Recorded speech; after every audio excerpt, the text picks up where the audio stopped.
Hello friends, आज हम पढ़ेंगे क्लास 11th का एक बहुत ही इम्पोर्टेंट टॉपिक जो है determination of empirical and molecular formula. मैंने अपनी प्रीवियस वीडियो में एम्पेरिकल फार्मूला और मॉलिक्यूलर फार्मूला के बीच में आपको डिफरेंस बताया था और इनमें रिलेशन बताया था। तो आज हम उसी के बेसिस पे कैलकुलेट करेंगे कि कैसे एम्पेरिकल फार्मूला और मॉलिक्यूलर फार्मूला को कैलकुलेट किया जाता है। तो यहाँ पे मैंने उसका एक क्वेश्चन लिया हुआ है न्यूमेरिकल, जो काफ़ी पूछा जाता है एग्जाम्स में। तो यहाँ पे हम देखेंगे आज इसका न्यूमेरिकल। तो क्वेश्चन है, an organic compound contains carbon 40%, hydrogen 6.67%। If the molecular मास, अब हमें दिया क्या है, गिवन देख लीजिए, मॉलिक्यूलर मास दिया हुआ है। तो if the molecular mass of the compound is 30, तो 30 हमें मॉलिक्यूलर मास दिया है। Then find its empirical and molecular formula. तो हमें इसका क्या फाइंड करना है, एम्पेरिकल एंड मॉलिक्यूलर फॉर्मूला। तो कैसे हम इसको सॉल्व करेंगे, मैं आपको स्टेप बाय स्टेप काफी इजी वे में इसको समझाऊंगी। तो पहले हम क्वेश्चन समझ लेते हैं। तो ये कह रहा है कि एक ऑर्गेनिक कंपाउंड है, उस ऑर्गेनिक कंपाउंड में 40% क्या है, हमारा कार्बन है 40% एंड हाइड्रोजन है 6.67%। तो ये दो चीजें हमें इस ऑर्गेनिक कंपाउंड के कंपोजिशन में दी गई हैं। तो इन दोनों को मिला के ऑर्गेनिक कंपाउंड बनता है, कह रहे हैं। तो उस ऑर्गेनिक कंपाउंड का मॉलिक्यूलर मास हमें दिया है कितना, 30 दिया है। तो हमें इन परसेंटेज के बेसिस पे इस कंपाउंड का empirical and molecular formula determine करना है। तो सबसे पहले हम गिवन एलिमेंट्स के परसेंटेज को ऐड करेंगे। तो हम इसको ऐड करेंगे तो हम करेंगे कार्बन प्लस हाइड्रोजन, यानी कि 40 प्लस 6.67%। तो दोनों ही परसेंटेज में सीधा ऐड कर लेते हैं। तो ये हो जाएगा 46.67%, ये हमारा आ गया। अब ये तो आ गई हमारी कार्बन और हाइड्रोजन की टोटल अमाउंट, टोटल परसेंटेज। लेकिन परसेंट मीन्स क्या होता है, 100 की पार्ट से हम लेते हैं। तो आपको फर्स्ट स्टेप में यही करना है कि आपको इन दोनों की परसेंटेज को ऐड करना है। तो अगर इन दोनों को ऐड करके 100% आता है तो इसका मतलब है कि कंपाउंड में अदर कोई भी एलिमेंट प्रेजेंट नहीं होगा, यानी कि उन दो के अलावा तीसरा कोई ऐसा एलिमेंट नहीं होगा जो उस कंपाउंड में प्रेजेंट होगा। लेकिन हम यहाँ पे देखते हैं कि इनकी परसेंटेज को ऐड करके हमारा 100 से कम आ रहा है, यानी कि 100 हमें ऑब्टेन नहीं हो रहा है। तो इसका मतलब इसमें कोई थर्ड एलिमेंट भी प्रेजेंट है, लेकिन हमें क्वेश्चन में कहीं भी थर्ड एलिमेंट गिवन नहीं है। तो यहाँ पे ऑब्वियसली वो थर्ड एलिमेंट ऑक्सीजन होगा। क्या होगा, ऑक्सीजन।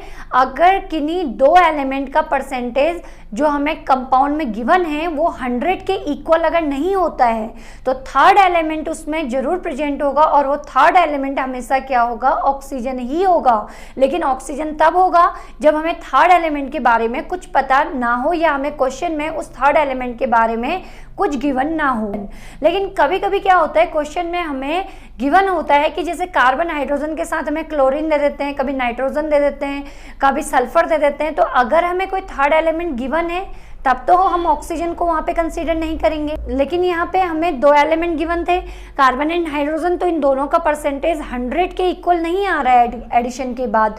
तो इट मीन्स कि इसमें अभी भी कोई थर्ड एलिमेंट है जिसको ऐड करने पे ये 100% होगा। तो यहाँ पे हम कहेंगे कि वो थर्ड एलिमेंट हमेशा क्या होगा, ऑक्सीजन ही होगा। तो इसको हम कैसे निकालेंगे, तो परसेंट मीन्स कितना पार्ट लेते हैं, 100। तो 100 में से माइनस कर देंगे 46.67 को, जो कार्बन और हाइड्रोजन के एडिशन से हमें क्या होता है, ऑब्टेन होता है। अब बात आती है कि ऑक्सीजन कितना परसेंट है। तो ऑक्सीजन की परसेंटेज को हम यहाँ पे निकाल रहे हैं। हम क्या डिटरमाइन कर रहे हैं, हम डिटरमाइन कर रहे हैं ऑक्सीजन की परसेंटेज को। तो ऑक्सीजन की परसेंट को निकालने के लिए हम टोटल परसेंटेज को 100 मान लेंगे, 100 कंसीडर करेंगे। उस 100 में से हम इन दोनों के एडिशन को, यानी कि 46.67 को माइनस कर देंगे। तो हमारा जो वैल्यू आएगा वो हमें ऑक्सीजन की परसेंटेज मिल जाएगी। तो 100 में से 46.67 को अगर हम माइनस करेंगे तो ये हमें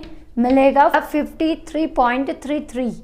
तो इतनी परसेंट हमारी किसकी आ गई, ऑक्सीजन की। तो ऑक्सीजन परसेंटेज सबसे पहले हम कैलकुलेट करेंगे। तो ये था स्टेप 1 जिसमें हमने ऑक्सीजन परसेंटेज को डिटरमाइन किया। अब यहाँ पे हमें तीनों की परसेंटेज ऑब्टेन हो चुकी है। तो अब हम लगाएंगे स्टेप 2। अब हम लेते हैं स्टेप 2, जिसमें हम इन परसेंटेज की एक टेबुलर फॉर्म लेते हैं, जिसकी हेल्प से हम एम्पिरिकल फॉर्मूला को कैलकुलेट करते हैं। तो जो हमने स्टेप फर्स्ट में ऑक्सीजन का परसेंटेज ऑब्टेन किया, उसको भी हम यहाँ पे नोट कर लेंगे। तो अब हमारे पास टोटल 3 एलिमेंट कंपाउंड में प्रेजेंट हैं। तो पहला कार्बन हमें गिवन था 40, हाइड्रोजन हमें गिवन था 6.67% और फाइनली हमने ऑक्सीजन भी माइनस करके निकाला जो है 53.33%।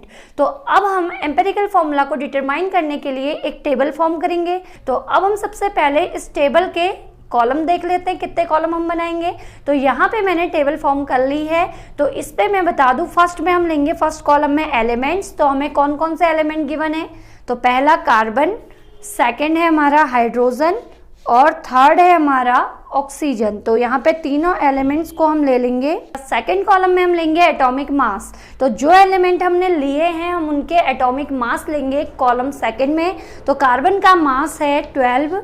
मैं यहाँ पे पॉइंट में एक्यूरेट एटॉमिक मास नहीं ले रही हूँ, बल्कि एवरेज जो हम इनके एटॉमिक मास के लेते हैं तो उसको हम रख के इसकी कैलकुलेशन करेंगे। तो फर्स्ट कार्बन का मास हो जाएगा 12, हाइड्रोजन का हो जाएगा 1 और ऑक्सीजन का मास होता है 16। तो ये था कॉलम सेकंड एटॉमिक मासेस। अब हम लेते हैं कॉलम थर्ड में परसेंटेज। अब यहाँ पे ये गिवन परसेंटेज को हम लिख देंगे। तो कार्बन का परसेंटेज कितना है 40, हाइड्रोजन का कितना है 6.67 और ऑक्सीजन का कितना है 53.33। तो सबकी परसेंटेज हमने तीनों एलिमेंट की यहाँ पे लिख दी है। अब नेक्स्ट कॉलम है रिलेटिव नंबर ऑफ मोल्स। तो रिलेटिव नंबर ऑफ मोल्स को हम कैसे निकालेंगे, बहुत सिंपल है। तो यहाँ पे जो हमने परसेंटेज लिखे हैं, इन परसेंटेज को अगर हम इनके मास से क्या कर दें, एटॉमिक मास से डिवाइड कर दें, तो हमें relative number of moles obtain हो जाएंगे। तो बहुत सिंपल है। तो यहाँ पे जैसे कार्बन का परसेंटेज है 40, तो मैं 40 को डिवाइड करूंगी कार्बन के मास से। तो कितना है 12, तो 40/12 करेंगे। तो ये हम सॉल्व करेंगे तो ये आ जाएगा 3.33। तो ये इसको सॉल्व करके आएगा। अब हम क्या करेंगे, हाइड्रोजन के मास को लिखेंगे। तो हाइड्रोजन का मास है 6.67। तो इसको अगर हम डिवाइड करेंगे हाइड्रोजन के मास से जो कितना है 1 है, तो ये हमें 1 से डिवाइड करने पे इतना ही ऑब्टेन हो जाएगा 6.67।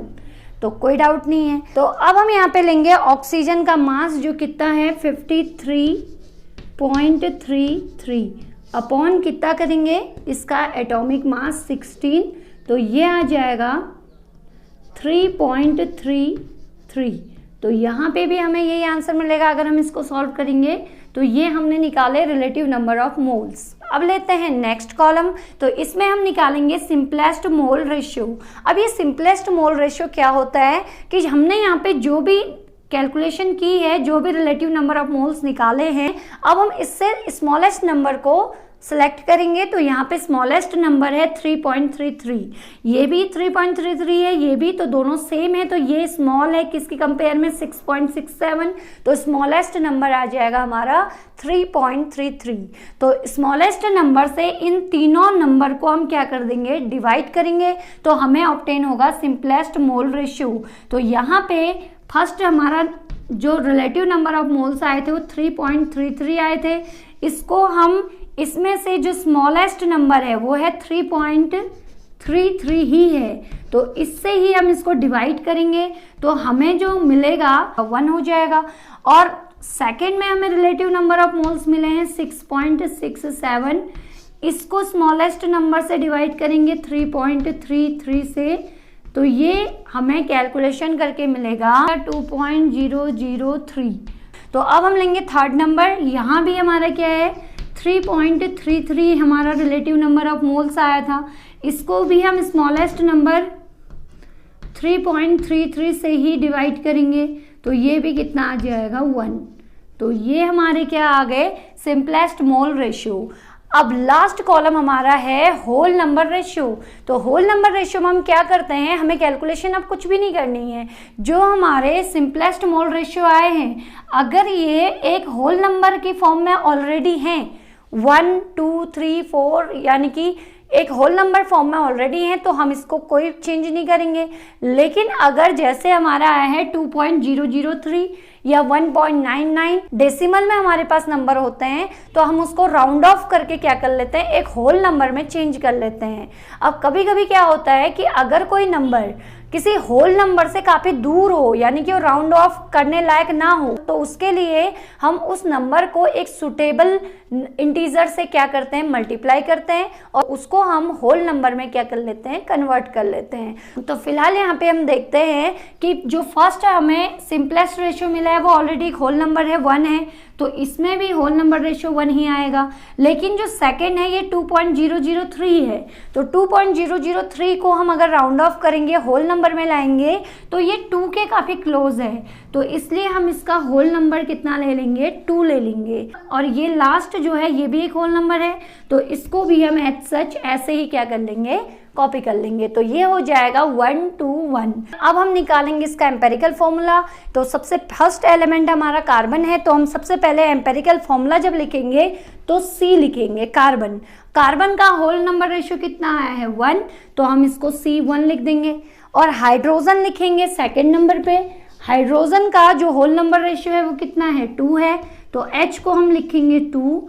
और ऑक्सीजन लेंगे थर्ड एलिमेंट, तो ऑक्सीजन का होल नंबर रेशियो भी कितना आया है, 1, तो इसको भी हम लिखेंगे 1। तो हमारा जो एम्पेरिकल फॉर्मूला बना वो C1H2O1 बना, और इसको हम सिंपली लिख सकते हैं CH2O। तो ये हमारा फाइनल एम्पेरिकल फॉर्मूला आ चुका है। तो अब हम एम्पेरिकल फॉर्मूला की हेल्प से मॉलिक्यूलर फॉर्मूले को क्या कर लेंगे, डिटरमाइन कर लेंगे। तो उसके लिए हम इसको आगे और सॉल्व करेंगे। अब स्टेप थर्ड, हमें एम्पेरिकल फॉर्मूला जब ऑब्टेन हो गया CH2O, अब हम डिटरमाइन करेंगे मॉलिक्यूलर फॉर्मूला। तो मॉलिक्यूलर फॉर्मूला डिटरमाइन करने के लिए सबसे पहले हम एम्पेरिकल फॉर्मूला मास लेंगे। तो ये एम्पेरिकल फॉर्मूला है, इसका अगर हम मास कैलकुलेट करेंगे तो अब हम लेंगे एम्पेरिकल फॉर्मूला मास। तो ये हो जाएगा, तो कार्बन का मास 12 होगा, प्लस हाइड्रोजन का हो जाएगा 2 × 1, क्योंकि हाइड्रोजन का 1 होता है और 2 यहाँ पे नंबर है, प्लस ऑक्सीजन का 16 मास हो जाएगा। तो इन सबको हम ऐड कर लेंगे, तो ये हो जाएगा 16 + 2 18 + 12 30 AMU। तो यहाँ पे AMU यूनिट है मास की, तो ये हमारा एम्पेरिकल फॉर्मूला मास आ गया 30 AMU।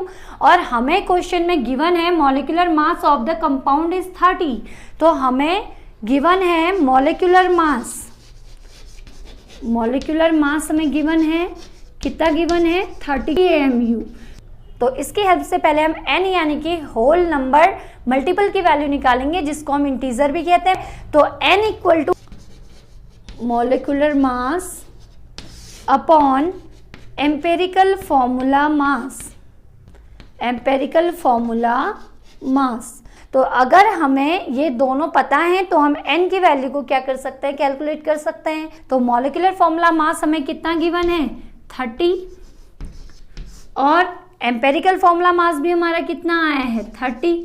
तो सॉल्व करेंगे तो 31 जा कितना हो जाएगा, 30, तो 1 आ जाएगा, यानी कि n की वैल्यू क्या हो गई, 1। तो होल नंबर मल्टीपल हमने निकाला n, 1। तो मैंने आपको अपनी प्रीवियस वीडियो में बताया था कि एम्पेरिकल फॉर्मूला और मॉलिक्यूलर फॉर्मूला में एक रिलेशन होता है, जो होता है मॉलिक्यूलर फॉर्मूला इक्वल टू होता है n × एम्पेरिकल फॉर्मूला।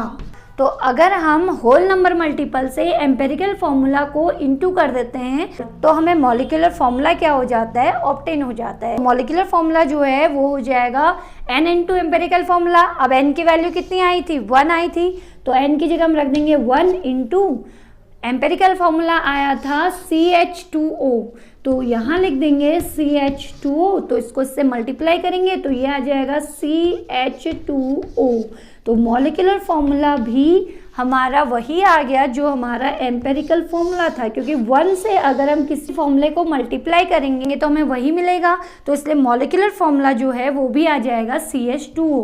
तो यानी कि हमारा जो एम्पेरिकल फॉर्मूला था वही मॉलिक्यूलर फॉर्मूला भी है। तो इसको मैं फिर से समराइज कर देती हूँ। तो इसमें सबसे पहले हमने गिवन एलिमेंट के परसेंटेज को ऐड करके थर्ड एलिमेंट की प्रेजेंस को निकाला जो ऑक्सीजन है।